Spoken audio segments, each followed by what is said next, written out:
কার্যত দুর্ভেদ্য ঘাটে এই মুহূর্তে গার্ডেল দিয়ে ঘিরে রাখা হচ্ছে। পুলিশের ছয়লাভ।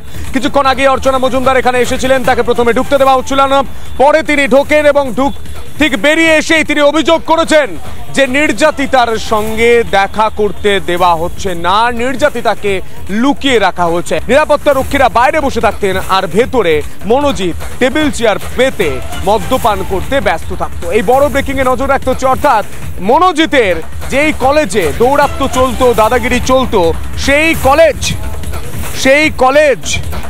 কলেজে গণধর্ষণের ঘটনা ঘটছে।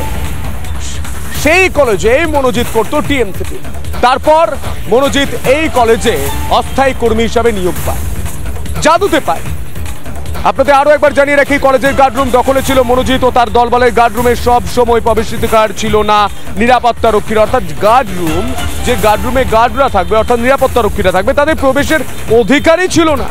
ঘরের সামনে একটি চেয়ার আর বেঞ্চ পেতে নিরাপত্তা রক্ষীরা বসে থাকতেন, আর ভেতরে টেবিল চেয়ার, আলাদা করে টেবিল চেয়ার পেতে মনোজিৎ বসে থাকতো। ছাত্রীদের সামনে গার্ডরুমে চলতো মদ্যপান, দেদার আসর।